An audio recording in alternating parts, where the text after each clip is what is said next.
In communication. Perspective क्या होता है? पर्सपेक्टिव आर आइडियाज, व्यूज और fixed ways of thinking.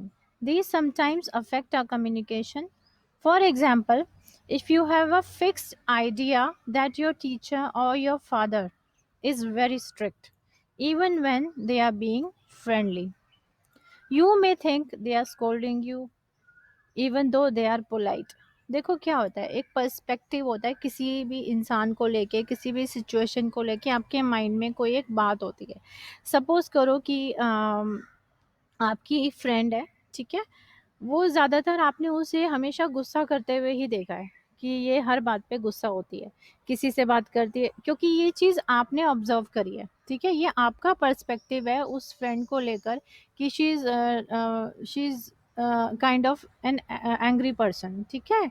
तो उसको हर बात पे गुस्सा आता है, तो आपका ये पर्सपेक्टिव हो गया उस पर्सन को लेके। इसी तरह किसी सिचुएशन को लेके भी आपकी कोई थिंकिंग हो सकती है, आपका व्यू हो सकता है, ठीक है? और हर पर्सन का पर्सपेक्टिव बिल्कुल डिफरेंट होता है दूसरे से।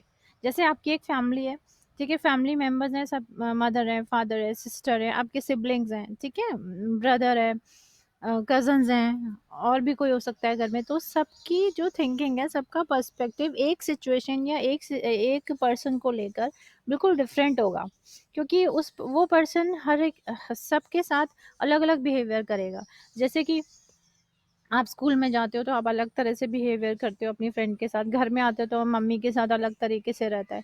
तो सबका अलग-अलग पर्सपेक्टिव होता है सिचुएशंस एंड पीपल को लेकर। अब इसमें कुछ फैक्टर्स आएँगे, factors affecting perspective in communication. क्या-क्या फैक्टर्स हैं इनके बारे में हम थोड़ा-सा ओवरव्यू लें। पहला फैक्टर है आपका लैंग्वेज, ठीक है? In case of use of incorrect words, unfamiliar language and lack of detailed language can act as a barrier to communicate what one wishes to convey. For example, language can act as a barrier when an Indian who only knows Hindi and Chinese, who has the knowledge of Mandarin, only want to interact with each other। देखो, language एक बीच में barrier का काम करता है। कैसे? कि suppose किसी को सिर्फ हिंदी आती है, ठीक है? और वो किसी चाइनीज़ पर्सन से, एक जिन्होंने इसमें एग्जांपल दिया हुआ है, किसी चाइनीज़ पर्सन से बात करना चाहता है, कम्युनिकेट करना चाहता है, तो वो नहीं कर सकता है। कैसे? वो अपनी या तो वो जेस्चर यूज़ करेगा, ठीक है? यानी नॉन वर्बल कम्युनिकेशन यूज़ करेगा, लेकिन ये एक तरह से बैरियर है, अगर आप उस लैंग्वेज से फ़ैमिलियर नहीं हो, जो सामने जो पर्सन है वो उसको समझ सके, ठीक है? नंबर 2 पॉइंट है विजुअल परसेप्शन। विजुअल क्या होता है? जो आप आँखों से देखते हो, ठीक है? Visual perception is the brain's ability to make sense of what we see through our eyes. For example, completing partially drawn pictures with visual perception, whereas they may be something else. इसका क्या मतलब हुआ? देखो, visual perception जो आप आंखों से देखते हो, ठीक है? कोई आपने कोई सिंबल लगा हुआ देखा, रोड साइन देखा, ठीक है? उसको आप समझ के उससे परसीव करते हो चीज़ें, ठीक है? It's a very easy point, read करके ही आपको समझ आ जाएगा एक बार में। आपका past experience, letting our earlier experience stop us from understanding or communicating clearly. For example, this shopkeeper cheated me last time. Let me be careful. Or I scored low marks in my maths exam, so I'm scared to ask and answer questions in class.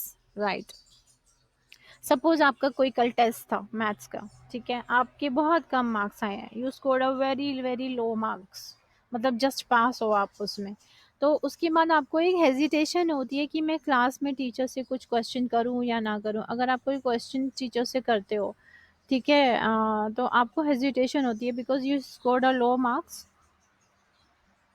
और आपको डर लगता है कि teacher आपको डांटने ना लग जाए कि आपके इतने कम मार्क्स आए थे एंड ऑल। तो ये आपका एक पास्ट एक्सपीरियंस माना जाएगा। जैसे एक और एग्जांपल है इसमें शॉपकीपर का, कि लास्ट टाइम इस शॉपकीपर ने मेरे साथ चीट किया था, मतलब मुझे बहुत ज़्यादा प्राइस में कुछ दिया था, तो this time I have to be careful कि मैं इसकी बातों में ना आऊँ, ठीक है, या आपको कोई चीट करता है। देन आप क्या आता है प्रिजुडिस। प्रेजुडिस में fixed ideas such as thinking no one in my class likes me. इसका मतलब ये है कि आप अपने बारे में ही कोई एक परसेप्शन बना लेते हो कि भाई क्लास में मुझे कोई पसंद नहीं करता। ठीक है, तो उस वजह से आप ओपनली क्लास में किसी स्टूडेंट के साथ कम्युनिकेट नहीं कर सकते and it acts like a barrier. ठीक है, आप अपने लिए ही गलत सोच लेते हो कि मैं अच्छा नहीं हूँ या nobody likes me, nobody will talk to me, something like this. उसके बाद फीलिंग्स आ गया। Our feelings and emotions such as lack of interest और not trusting the other person affect communication. For example, I am not feeling well, therefore I don't want to talk. ठीक है, किसी दिन आप अच्छा फील नहीं कर रहे हो, you are not feeling well and you don't want to talk to anybody, तो it affects the communication. Because कोई आपका क्लासमेट है, वो आपसे बात करना चाहता है, कुछ क्वेश्चन करना चाहता है आपसे और अपनी फीलिंग्स डिस्कस करना चाहता है, but you are not able to do that because you are not feeling well, so you will not be able to talk to him. और तो यहाँ पे एक आ गया कम्युनिकेशन बैरियर। उसके बाद एनवायरनमेंट, नॉइज और डिस्टर्बेंस इन द सराउंडिंग्स में make communication difficult. For example, talking to a friend in a function where there is loud music being played by the orchestra. Okay, suppose आप किसी function में जाते हो, ठीक है, वहाँ पे आपके फैमिली मेम्बर्स हैं, आपके ब्रदर सिस्टर हैं, ठीक है, और आप उनसे कम्युनिकेट बात करना चाहते हो, बट आसपास इतनी नॉइज़ और डिस्टर्बेंस है आपकी सराउंडिंग में which makes the communication very difficult. ठीक है, एक तो एनवायरनमेंट का हो गया। उसके बाद है पर्सनल फैक्टर्स। पर्सनल फैक्टर में क्या आ जाएगा, आपकी फीलिंग्स, आपका फियर, आपका लो कॉन्फिडेंस। सपोज आपके मार्क्स कम आए हैं, कल आपका मैथ्स का एग्ज़ाम था, आपके मार्क्स कम आए हैं, आपको लग रहा है कि आपकी फ्रेंड आपसे बात नहीं करेगी, ठीक है, या फिर टीचर आपके साथ अच्छा बिहेव नहीं करेंगे, तो ये पर्सनल फैक्टर्स आ गए। कल्चर, कल्चर कैसे हो सकता है एक बैरियर कम्युनिकेशन में। Signs which have a different meaning in different culture such as showing a thumb may mean good job done for some people but maybe insulting to others.